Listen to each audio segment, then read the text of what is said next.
가 문단입니다. 도움이 필요한 할머니를 외면하고 약속 시간을 지키는 것이 옳은가? 아니면 늦더라도 할머니를 돕는 것이 옳은가?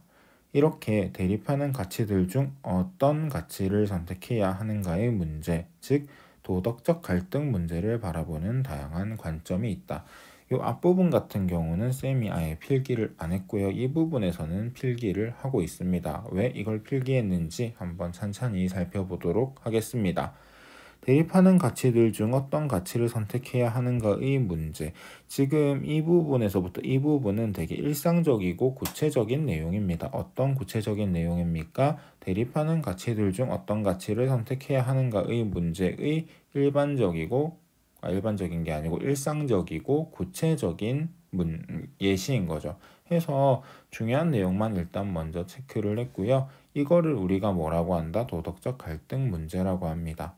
자, 도덕적 갈등 문제라는 말 대신에 이 말을 써도 괜찮고요. 이 말 아예 없이 그냥 도덕적 갈등 문제가 바로 나와도 사실 문맥상 이상하지는 않습니다. 아마 쌤 생각에 이런 문장은 없었을 것 같아요, 사실.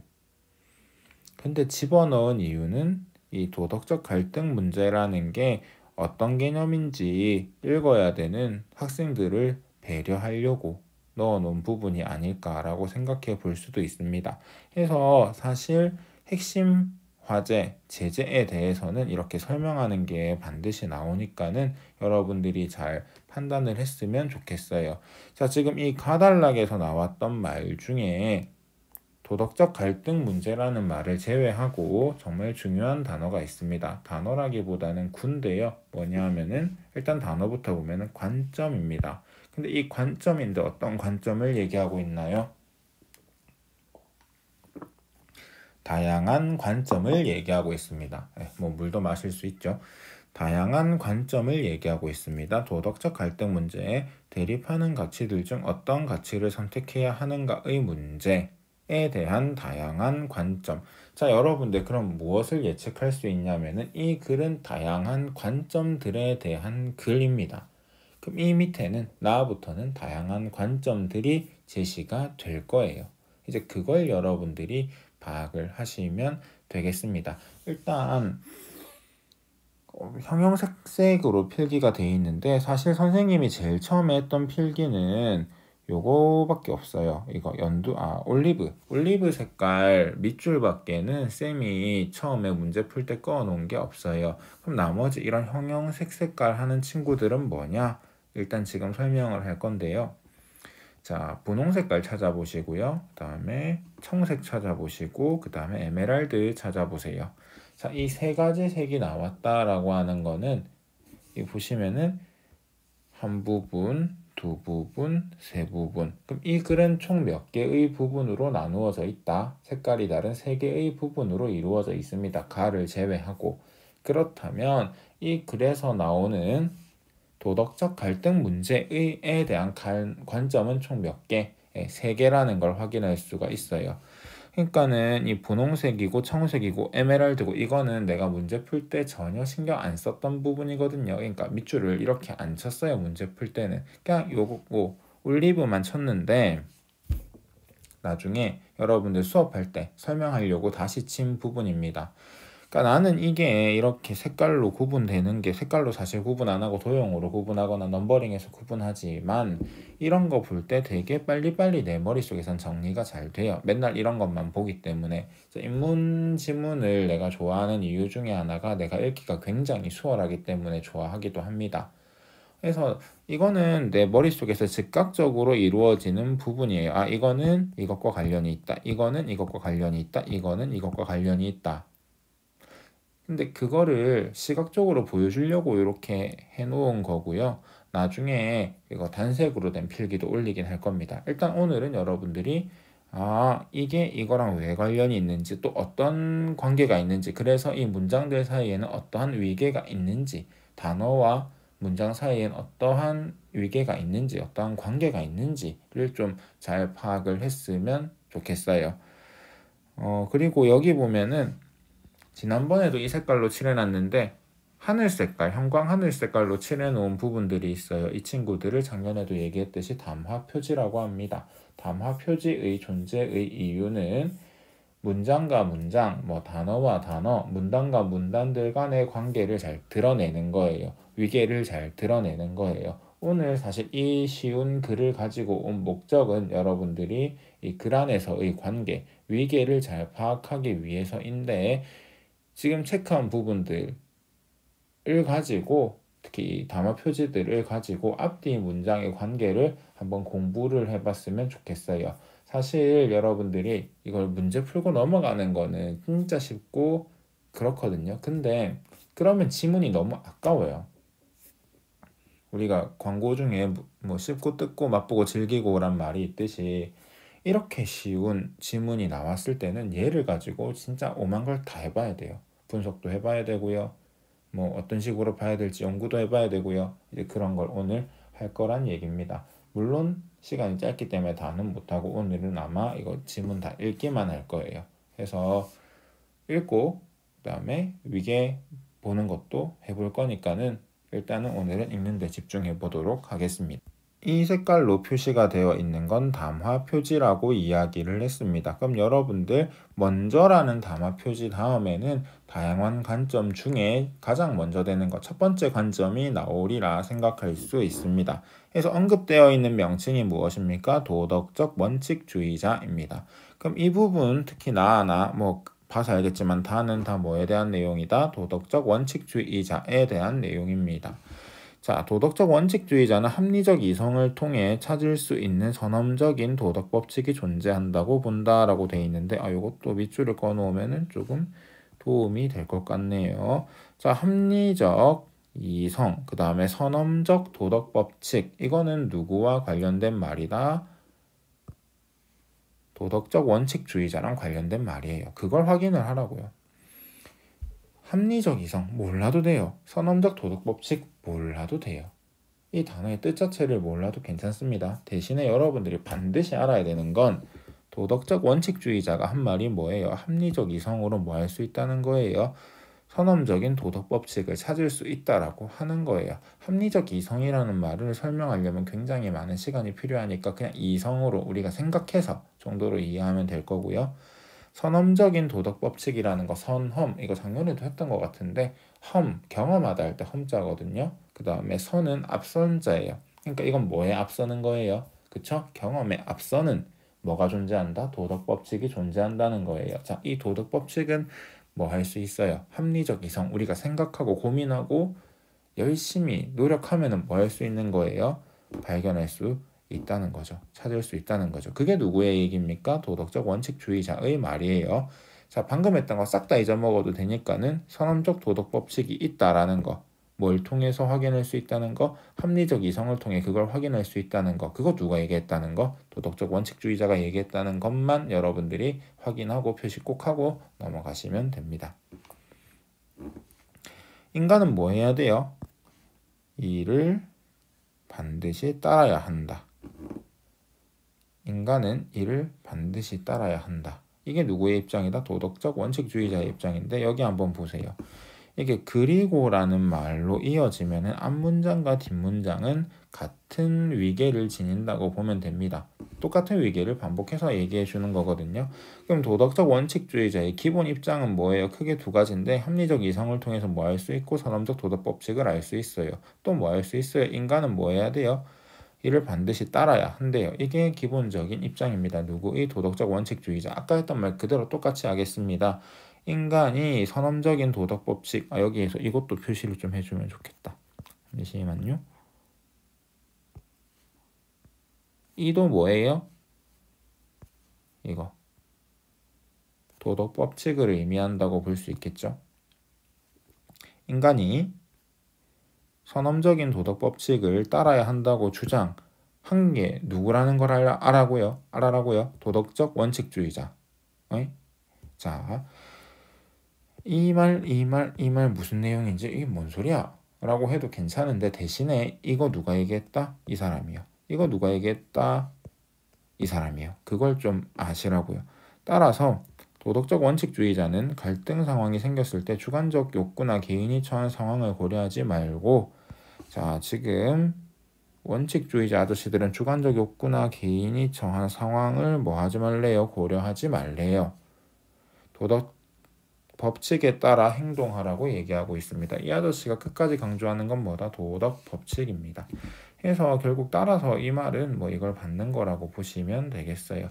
자, 지금 도덕적 원칙주의자 아저씨들은 주관적 욕구나 개인이 처한 상황을 고려하지 말고 합리적 이성을 따라서 합리적 이성을 통해서 발견할 수 있는 선험적인 도덕 법칙을 뭐 하라고요? 따르라고 얘기하고 있어요. 도덕적 원칙주의는 인간의 합리적인 이성을 신뢰하고 이를 통해 신뢰함을 통해 윤리적으로 올바른 삶이란 무엇인가를 밝혀내려고 한다는 뜻이에요. 밝힌다는 뜻입니다. 규명하려고 했다는 점에서 의의가 있다. 이게 지금 이 한 문장인데 지금 이 문장에서 제일 중요한 말이 뭐라고 여러분들이 생각을 합니까? 도덕적 원칙주의 뭐 맞는데 그거 말고 정말 중요한 단어가 하나 나왔어요. 그게 뭐냐면은 여러분 이겁니다. 색깔이 잘 안 되네. 잠깐만. 이겁니다. 이거 의의예요. 여러분들 의의라는 건 의미라는 말 정도로 뭐 뜻 뭐 약간 뭐 좀 여러 가지로 쓸 수 있는데 일단 의의가 나왔다. 지금 그러면은 여러 가지 관점에 대한 이야기인데 그 중에서 지금 도덕적 원칙주의자들의 의의를 밝히고 있는 부분이라는 거 여러분들 확인할 수 있고요. 이게 전개 방식을 물어보는 문제에서 의의를 많이 찾습니다. 일단 알고 있어야 돼요. 자, 그 밑에 문장 일단 읽어볼게요. 하지만 뭐 반대가 되니까 하지만이 나오겠죠. 의의가 나왔으니까는 반대면은 뭐겠어요? 하지만 어느 사회에나 보편적으로 적용되는 선험적인 도덕 법칙이 존재한다면 도덕적 갈등은 나타나지 않거나 나타나더라도 쉽게 해결이 돼야 하는데 실제로는 그렇지 않다는 점에서 한계가 있다. 여기에서 제일 중요한 말은 당연히 한계가 되겠죠. 그러면은 이 다라고 하는 부분은요. 요약을 간단하게 할 수 있겠네요. 뭐예요? 도덕적 원칙주의의 의의와 한계. 와우. 의의는 뭔데요? 그 다음에 한계는 뭔데요? 바로 찾을 수가 있겠죠. 우리가. 그걸 머릿속에 굳이 집어넣지 말고요. 크게 의의, 크게 한계 표시하시고 문제 풀 때 찾으시면 됩니다. 네. 해서 지금 나하고 다 도덕적 원칙주의자에 대한 내용 한번 정리를 해볼게요. 여러분들이 지금 이 글을 볼 때 열심히 봐야 되는 거는 도덕적 원칙주의자가 한 말을 이해하는 것도 물론 중요하지만 일단 중요한 거는 도덕적 원칙주의자가 무슨 소리를 했는지를 아는 게 중요하고요. 그것에 대해서 도덕적 원칙주의자에 대해서 필자가 설명을 하는데 쭉 글을 쓰고 있는데 여기에서 뭘 다루고 있는지를 확인하는 게 중요해요. 뭐예요? 의의와 한계입니다. 의의는 뭐다? 요거고요. 한계는 뭐다? 요거예요. 이거를 여러분들이 꼭 확인을 하고 잘 확인을 하고 표시를 하고 여러분들이 알아볼 수 있게끔 하시면 됩니다. 내가 화살표를 안 한 건 일단 이 지금 쓰고 있는 기계가 안 익숙한 것도 있긴 하지만은 인문지문을 볼 때 내 머릿속에서는 이거 굳이 화살표 안 해도 막 모든 일들이 일어나고 있어요. 왜? 하도 많이 봐서. 인문지문은 사랑입니다. 도덕적 자유주의자는 이제 새로운 관점이 나왔습니다. 근데 얘는 도덕적 원칙주의자와 어떻대요? 다르대요. 그러면은 앞서 나 다 단락의 내용과 라의 단락의 내용은 달라질 것이 딱 눈에 보입니다. 선험적인 도덕 법칙이 존재하지 않는다고 본다. 자, 선험적인 도덕 법칙이 존재한다고 봤던 거는 도덕적 원칙주의자. 나와 다에서 봤던 사람들인데 지금 라는 그렇대요? 안 그렇대요? 안 그렇대요. 그럼 이 사람들이 강조하는 거는 대신이라는 말 뒤에 바로 나오겠네요. 개인들이 합의를 통해 만든 상위 원리를 바탕으로 갈등을 해결해야 한다고 주장한다. 자, 도덕적 원칙주의자들도 갈등을 해결할 수 있다고 보았어요. 무엇으로요? 선험적인 도덕 법칙으로요. 근데 지금 도덕적 자유주의자들도 갈등을 해결할 수 있대요. 도덕적 갈등 해결할 수 있어. 무엇으로요? 상위 원리로요. 이 상위 원리는 누가 만들어요? 개인들의 합의를 통해서 만드니까 우리 같이 만드는 거네요. 자, 근데 여기 이 문장에서 보면 때문이다 라는 말이 있거든요. 때문이다. 보면은 이건 주장이고 때문이에요. 이 문장은 도덕적 자유주의자의 주장이고요. 이거는 그 근거가 되는 부분입니다. 그래서 주장과 근거를 이 문장들 간의 관계를 잘 알았으면 좋겠고, 근거가 뭐예요? 객관적이고 공평한 지점에서 상위 원리를 만들 수가 있기 때문이래요. 누가요? 인간이요. 개인들이요. 상위 원리를 통해 법과 같은 현실적인 규범이나 지침을 만들면 사람들이 이가 뭐예요? 예, 현실적인 규범이나 지침이겠죠. 뭐로 만든? 상위 원리로 만든. 준수함으로써 도덕적 갈등이 해결된다는 것이다. 도덕적 갈등 해결돼야 안 돼요? 돼요. 누구 입장에서는? 도덕적 자유주의 입장에서는. 따라서 도덕적 자유주의자는 공정한 형식적 절차를 마련하는 것을 최우선으로 삼는다. 자, 지금 보면은 이 문단을 정리해 볼게요. 도덕적 자유주의자는 개인들이 객관적이고 공평한 지점에서 상위 원리를 만들 수 있다고 보아요. 그렇기 때문에 개인들이 만든 무엇을 통해서 합의를 통해서 만든 상위 원리를 가지고 현실적인 규범이나 지침을 만들어서 법, 사람들이 이를 따르게 해서 도덕적 갈등을 해결할 수 있게끔 하는 게 도덕적 자유주의자들의 입장인데, 그럼 이 사람들한테 제일 중요한 건 상위 원리잖아요. 이 상위 원리는 뭐가 중요하다? 공정한 형식적 절차를 마련하는 것이 제일 중요하대요. 그렇다네요. 자, 도덕적 자유주의는 인간의 자율성을 보장하면서 갈등 상황을 해결할 수 있는 현실적인 방법을 만들어냈다는데 의의가 있다. 자, 우리가 제일 중요하다고 했던 거 뭐다? 의의예요. 지금 이 마단락에서는 뭐가 나온다? 일단 의의가 나와요. 뭐가요? 도덕적 자유주의의 의의가 나와요. 근데 또 여기 보면 무슨 말이 나와요? 하지만, 아이고, 의 나왔고 하지만 나왔다. 뒤에 뭐가 나오겠어요? 당연히 한계가 나오겠죠. 지금 이 부분에 한계라는 말은 명시가 되어 있지 않지만 하지만이라는 말이 나옴으로 인해서 이 뒷부분은 의의와 한계라는 것을 짐작할 수 있습니다. 일단 의의 볼게요. 인간의 자율성을 보장하면서 갈등 상황을 해결할 수 있는 현실적인 방법, 합의죠. 합의. 인마들이 지금 주장하는 거는 합의예요. 그래서 뭘 만들어내는? 상위 원리를 만들어내는 합의. 이게 뭐예요? 인간의 자율성을 보장하면서 갈등 상황을 해결할 수 있는 현실적인 방법을 말하는 거죠. 이게 의의인데 대신에 상위 원리를 만들어내는 것이 항상 가능한 것은 아닙니다. 예를 들어가지고 민트 초코를 한번 예를 들어 볼게요. 민트 초코를 먹어야 된다. 뭐 되게 간단한 겁니다. 민트 초코를 먹어야 된다라는 걸 가지고 우리가 싸우는 거예요. 법을 만드는데 아무도 민트 초코를 먹을 수 없다. 이렇게 딱 법을 만들어 버리면은 먹을 수 없겠죠. 근데 이게 합의가 안 되는 인간들이 분명히 있을 거란 말이에요. 인간이라고 해서 미안해요. 그냥 이렇게 얘기한 거예요. 합의가 안 되는 개인이 있을 거란 말이에요. 쌤은 개인적으로 잘 먹습니다. 못 먹진 않아요. 하여튼 지금 그게 중요한 건 아니죠. 그래서 상위 원리를 만들어내는 것이 항상 가능한 것은 아니다. 합의가 안 되면 안 되는 거예요. 또한으로 이어지니까는 이거랑 얘는 같은 거예요. 합의를 통해 상위 원리를 만들었다 하더라도 구체적인 규범과 지침을 마련하는 과정에서 또 다른 갈등이 발생할 수도 있다.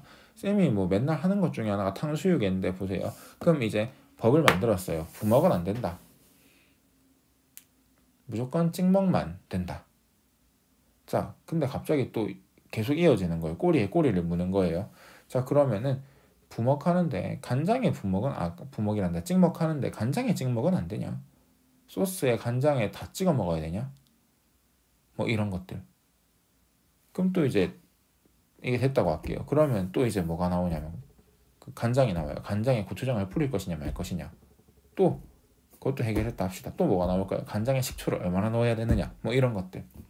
다 상위 원리라는 게 하나를 합의했다고 해서 끝나는 게 아니고 그것과 관련된 상위 원리들을 계속 만들어내야 된다는 말이죠. 내 말이 아니고 누구 얘기예요? 도덕적 자유주의자들이 한 말인데 이것에 대해서 뭐 하는 거예요? 한계점을 지적하고 있는 부분이라는 거죠. 해서 뭐 중요한 얘기는 아니었고요. 방금 거는 이 마단락은 뭐다? 도덕적 자유주의의 한계와 의의라는 거. 의의와 한계겠죠. 해서 정리하시면서 보시면 되겠습니다. 한편 여러분은 뭐가 나왔습니까? 한편 나왔습니다. 한편이라고 하면은 또 화제가 전환된다는 거예요. 그러면은 이 반은 앞에 단락과 또 내용이 달라진다는 걸 의미하겠죠. 도덕적 다원주의자는 해결 불가능한 도덕적 갈등이 있다고 주장한다. 이는 도덕적 가치의 우선순위를 판단하는 통일된 지표를 마련하는 것이 어려운 경우가 존재한다고 보기 때문이다 라고 되어 있어요.